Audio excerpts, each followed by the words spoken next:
All right, everybody, welcome back. So I got another balasong for you guys today, but this one's kind of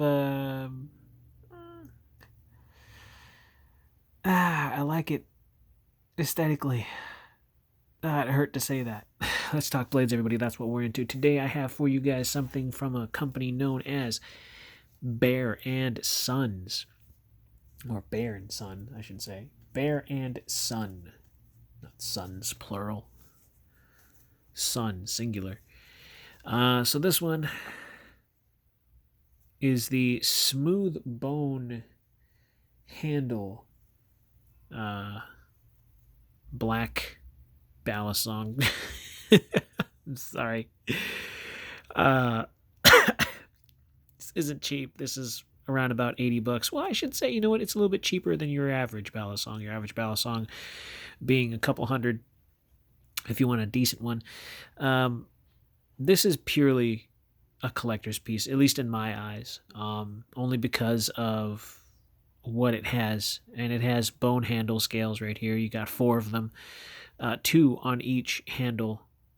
So you got one here, one here, one here, and one here. One thing that really kind of I don't know why I like this, but the bite handle has different kinds of I don't know if this was on purpose, but at least mine is, as far as you can see, the safe handle has clear, not clear, but clean handle scales. Okay. The bite handle has kind of like this odd coloring of a different type of bone, even though it's probably from the same bone, but it's a different part of the bone, I guess. So you can identify the bite handle over the non-bite handle, the safe handle. I don't know if that was on purpose, but it kind of worked out well for mine at least. I can see, a little bit better. This knife does not flip well at all. It really doesn't. It's really stiff. Very, very stiff. I haven't tried loosening it up, but if I were to try and flip it, you can see that? Like, it'll flip, but it's very stiff. It's very, very stiff. There's a little bit of blade play here. Not much, but you can see it. Now, it could just be one of the handles rather than both, but I'm holding the blade and I'm moving the handles. There's a little bit of blade play, handle play. Is that a make it or break it? No. I think the plus side of this particular piece, even though it's a very cheap 440 stainless steel on this knife, but you know what? I'm actually familiar with 440 stainless. Why? Because back in the day when I was starting off my collection, it was nothing but cheap steel knives, and I didn't really know too much about knives as far as their metal content goes. I always thought that 440 and AUS 8 were the only two steels around before I started learning that there's more kinds of steel and different kinds of metallurgy, and all that stuff mattered. I never knew that stuff existed at the time. So 440 stainless I was actually pretty familiar with. And then, the ones that were stamped Pakistan steel on it or China, that was all you got. And it was just 440 or just stainless on there or Pakistan or whatever, like the cheap pot steel that you would get.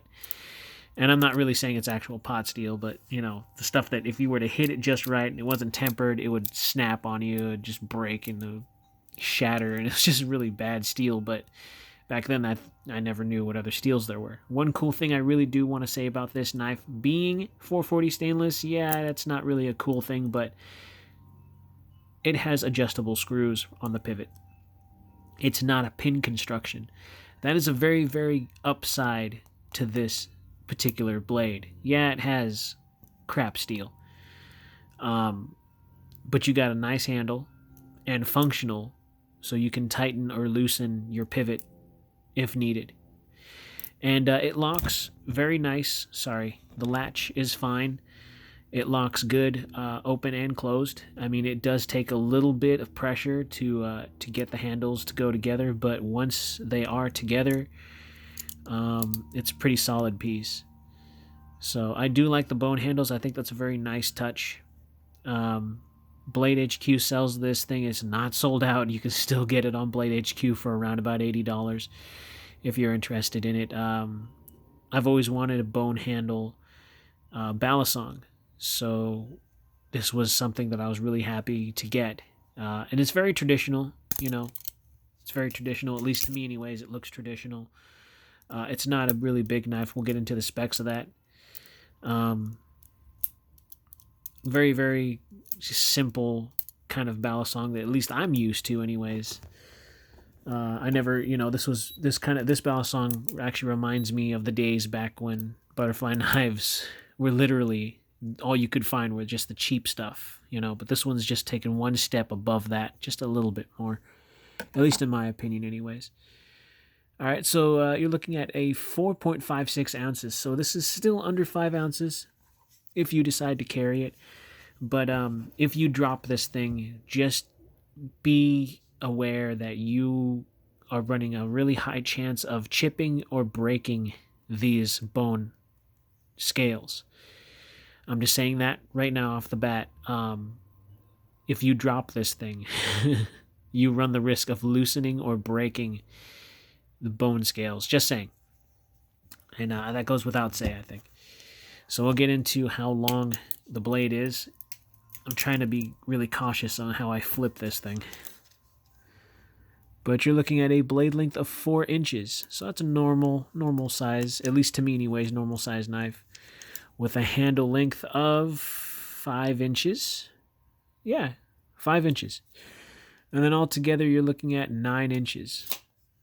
So overall length. It's a great knife. I haven't been able to really bear down and use it, but it's a familiar steel. Yeah, it's not the greatest steel. And you can see on there, just in case you guys want to see that, it says Bear & Son USA. And I think there's other writing there. I'm trying to get that. It's right next to the paw. Or is that just a bunch of stars? I can't tell. But anyways, yeah, it's 440 stainless. You got the Zen pin construction, so you don't have the tang pins on there. People ask me, what do you prefer? Do you prefer Zen pins or tang pins? To be honest with you, I really don't care. Neither of them seem to bother me. I think if they work, they work.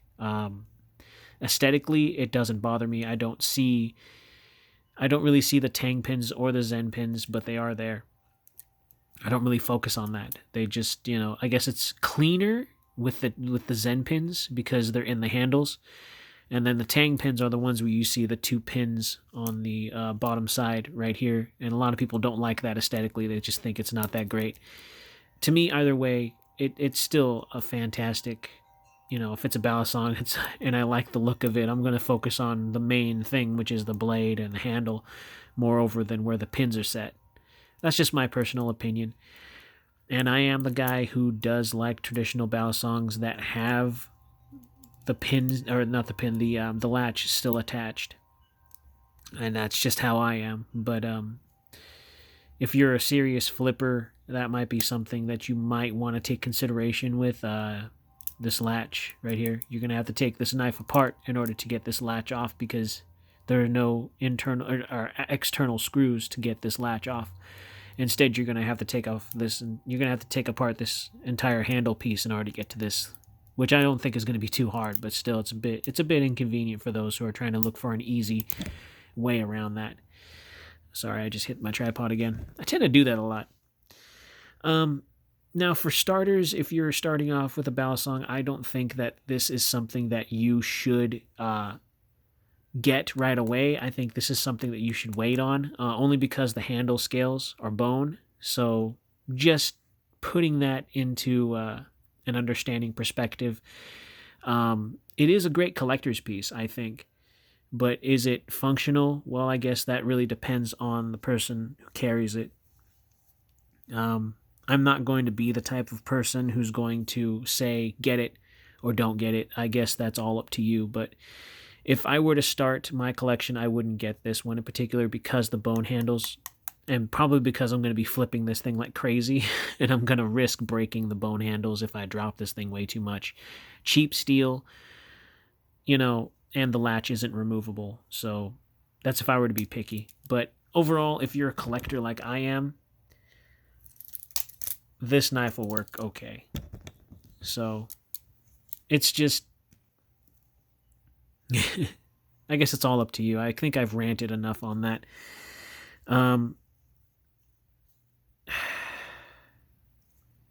I think that's all I can really say about the good and the bad on this thing. But I think it's really nice. It's very attractive, at least from a distance, anyways. At least for mine, I can tell definitely which handle is the bite handle and which handle is the safe handle. So, and with it being bone, I really do appreciate that. I've always had my eye out for a bone handled balasong. So this kind of hit it right on the button. Could it be better steel? I think that's the only thing that would really gripe me. The steel could be better, but 440 stainless, you know what? For a collector's piece, it's okay. I'm not gonna go and really try to go and cut something with this or try to cut down a tree with it. 440 is fine, whatever. It's all right. I'm not gonna be a sour puss about that. But it comes with this nice case, really nice stuff. So if you're interested, go ahead and check it out on Blade HQ. Like I said, you're going to be spending around about around about $80. But, not me, it's you. But anyways, go ahead and slash that like button, stab that subscribe, slice that bell icon so that way you're informed anytime I post new stuff.